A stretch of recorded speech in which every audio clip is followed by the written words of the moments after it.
Top of the morning, Dan and Amy. Heather McDonald writing in City Journal, our friend Heather McDonald, about the furor surrounding President Trump for his pronouncements about COVID per his infection late last week into this week, and particularly his response upon leaving Walter Reed Hospital to go back to the White House.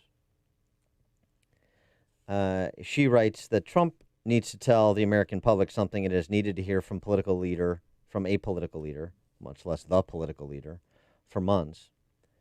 We must go on with our lives. There will be more coronavirus cases. There will be tragically more deaths, but we cannot shut down our human interactions in order to prevent one kind of death. And I would add to the exclusion of all others, which is how it's being treated culturally. Back to McDonald. We have never done that. And the consequences of having done so this year will cripple human life for generations to come if we do not overcome fear now. Under today's safetyism mentality, sacrifice and risk-taking become unthinkable. The martial virtues of courage and stoicism have been sidelined and pathologized. Reopening is still the right policy.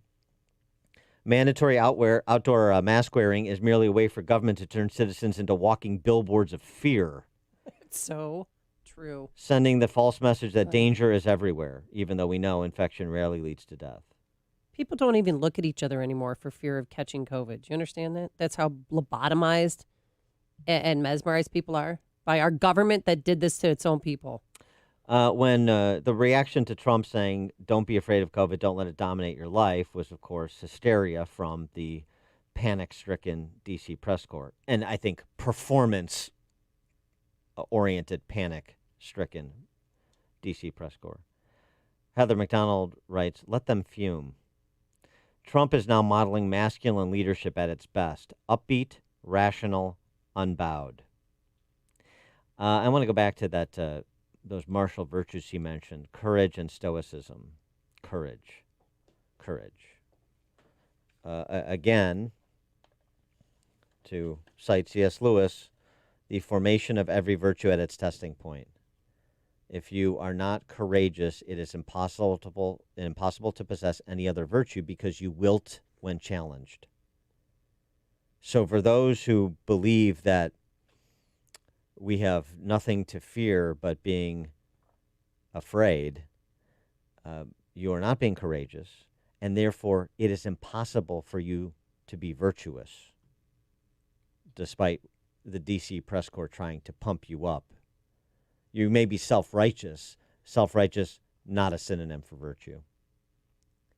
Which brings us to this piece I talked about on my other program the other day. Really good piece at spectator.org by Rabbi Shmuel Klatzkin about redemption. Cardinal George once observed that about modern society, that we permit everything and we forgive nothing. Permit everything and forgive nothing. Rabbi Klatzkin takes up that last part of it, the prospect of redemption. And that there needs to be a pathway to redemption, but including in our politics, if we're going to foster any sort of comity and have a civil society, and a just one. For more on the topic, we're pleased to be joined by the aforesaid Rabbi Klatzkin, who is the Rabbi of the Chabad of Greater Dayton, Ohio, adjunct professor at Antioch University, and senior editor of curriculum at JLI. Rabbi Klatzkin, thanks for joining us. Appreciate it. Rabbi, are you there? Hello. Do we have technical difficulties? I am hearing you. Oh, okay. There we go. All right. Morning, sir. Thank you. Great to have you. Appreciate it. A real pleasure being with you both. So before we get to your observations on redemption, which were really well considered, this idea of the martial virtues that Heather McDonald writes about, courage and stoicism, do you agree with her that what you're witnessing these days is a bit of a lack of courage where it's appropriate? That hits a sweet spot with me. I immediately, when she said those words, martial virtues, it brings me back to something that Churchill said right before the Second World War, about that with effort we can regain those martial virtues that we had. And we see the example of superb leadership that actually brought about a revival from lying down at the feet of tyrants to staunch resistance that held the line when everyone else in the world was either not entering the fight or had succumbed to Nazi tyranny. Speaking of tyrants, that makes me think of New York City and state, of course, and Cuomo and particularly Deblasio, their attitude toward the Orthodox Jewish community with respect to COVID protocols is really something breathtaking. Going back several months, where Deblasio suggested he would shut synagogues down permanently if anybody didn't follow his orders. As a rabbi, how do you react to how Orthodox Jews are being treated in New York City? Well, de Blasio has shown animus for quite some time. There seems to be something personal in it. I don't know what it is, what he's seeking to gain, but it seems fairly clear that he's bothered by people who have a firm set of values other than the ones imposed by his state. That's the way it is so often in the last 150 years with the emergence of these philosophies of government where there's no transcendent source for anything. It's all the power is its own justification, and people who dare to base their lives on something other than what the government allows them are real enemies of the state. Yeah, and I saw over I'm sorry for interrupting, but I saw over the weekend that they were having the health department director was having a press conference, and people, the Orthodox Jews in Brooklyn were saying the numbers aren't real. Tell us the truth. And then last night, about 7 hours ago, they set fire to a pile of face masks in protest of these lockdown restrictions. And basically, what they're saying is we want to govern ourselves. We want to govern our children, and not de Blasio and Cuomo. I think I'm going to convert from Catholicism to Orthodox Judaism if they keep this up. I got to tell you, great. at least They're somebody is being courageous out there. Yeah, there's immense experience with these things. I was just shown last night works in Jewish law that was dealt by a rabbi who was dealing with the cholera epidemic back in the early 1800s. And on the basis of Jewish law, and the communities were somewhat autonomous at that time, as much as the Tsarist government was not very friendly to Jews. Nonetheless, they allowed far more freedom than the communist government would allow later on. He crafted a response that took seriously the community's values, and the community could recognize it as being something growing out of their own commitments, because after all, it's stated in the Torah itself. These are the laws that I've given for you to live by. So there's an exalted place within Jewish law for considerations of health.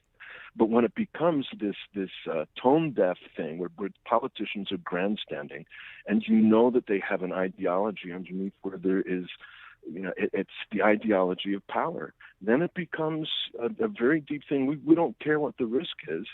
This is our contribution to humanity to show that we're all under a much greater law than petty little tyrants, whether of a city or a state, or, God forbid, tyrants taking over something even larger than that. In your piece that I referenced about redemption, you write, American history has its moments of political redemption, and they're worth contemplating. And, particularly so in a time where if you tweet something that is misinterpreted, then you are irredeemable. You are lost forever. Yeah. And so the examples you give, the Ulysses S. Grant example is such a great one. Why don't you recount that for us in terms of your larger point? It's an amazing incident. The history of Europe, and for that matter of North Africa and of the east of Western Asia, is replete with incidents of Jewish communities being expelled or ghettoized, up to massacres time and again. And America was a new chapter in history. America was something extraordinarily different.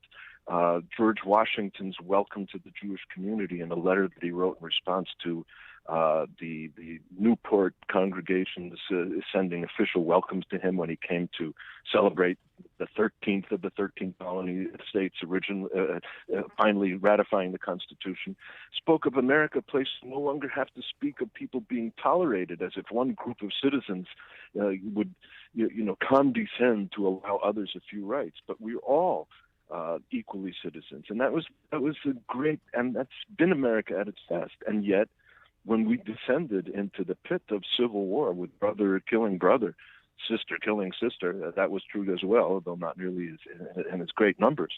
You had this horrible incident where General Grant, before he rose to his fame, he was heading the armies in what was called the Department of the Tennessee, and it was in the winter of 1862. He had just suffered a small humiliation. The Confederate raid had caught one of his generals by surprise, and thousands were taken prisoner, and the supplies were torched. And whatever mood he was in, he shortly thereafter issues an order. It was called General Orders Number 11, and exactly in that with the plural in their orders, even though it's just one. Number 11, in which Jews as a class, as his language, were expelled from that entire area, which stretched from about Cairo, Illinois, all through down through western Kentucky, down into northern Mississippi, where his army had sway. So there were some somewhat sizable Jewish communities out there. Paducah was one of the places, and it happened to be there was a man there who was a Union supporter, who was given this order, as the whole community was, to pick up and put whatever they could into their wagons and get out of town, leave everything behind, their business, their homes, whatever they could carry was all they could take with them, and be gone, get out of that whole area. This guy decided he had the virtue of courage. He started organizing a fight, and shortly he got himself into Washington, where he was soon able to get an audience with President Lincoln. And Lincoln immediately countermanded the order, and nothing was said of it. So this was an incident where Jews were actually in the United States of America as a class expelled from a whole area. But the point of my essay was that here was a guy who had done something horrible, and yet he found a way to redemption, personal and political. By the time Grant had won the war for the Union, and then had won the presidency in 1868, he had come to a different place in his life. He had realized what the nature of the fight was for. The fight had been for the realization of the American ideals of all men are created equal, finally taking a step beyond the plague of slavery. And realizing that, he understood himself, and there's plenty of evidence to show. There was a marvelous book written by the historian Jonathan Sarna about it, came about 5 years ago, just goes about it in detail. He realized that what he had done had been a horrible mistake, and he did what he could to make it better.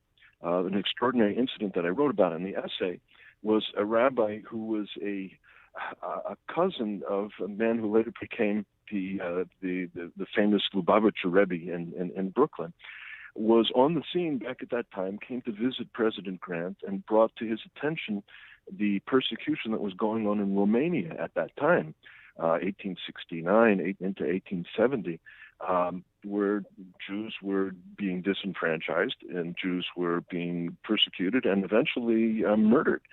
And he said it would make a real great statement if you appointed a Jew as America's diplomat to Bucharest, to the Romanian capital. And that is exactly what Grant did. And it was indicative of his general turn. He became a spokesman for human rights worldwide, something that American presidents had been unable to do beforehand. There was an extraordinary case in the 1850s during Buchanan's presidency, where there had been a Jewish child in the Papal States in Italy who had been forcibly taken away from his parents because the maid in the house had, without the parents' knowledge or consent, taken the little child to church, had him baptized, and then the police came and said, now the child is Christian, you can't raise the child. The Prime Minister of England protested. The President of France protested. Buchanan was asked, but how could he stand up and talk about human rights when we had slavery and all the southern states in this country? So Grant was a person who learned from his mistakes. He brought redemption to center stage, and it's not only in harmony with America's ideals, but in harmony with our deepest Judeo-Christian ideals.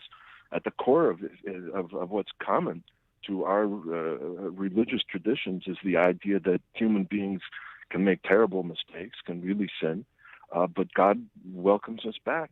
And the point is not to be perfect, but to be able to recognize and return from something we've done wrong. That's what makes us human, not this pretension that somehow we've got it all right. Uh-huh. He is Shmuel Klatzkin. He is the Associate Rabbi of Chabad of Greater Dayton, Ohio, adjunct professor at Antioch University, and senior editor of curriculum at JLI. I will tweet out again his most excellent piece that he was referencing. In our brutal election battle, remember the weapon of redemption. Rabbi Klatzkin, thanks so much for joining us. Appreciate your perspective. A real pleasure being here. Yeah, thank you. And he joined us on our turnkey.pro answer line. This is the morning show more Chicago radio listeners are choosing. This is Chicago's Morning Answer on AM 560. The Answer. Signature Bank is Chicago's fastest growing independently owned business bank. It's a bank where relationships still matter. Signature Bank knows your name and your story. I'm Dan Proft, and I know this because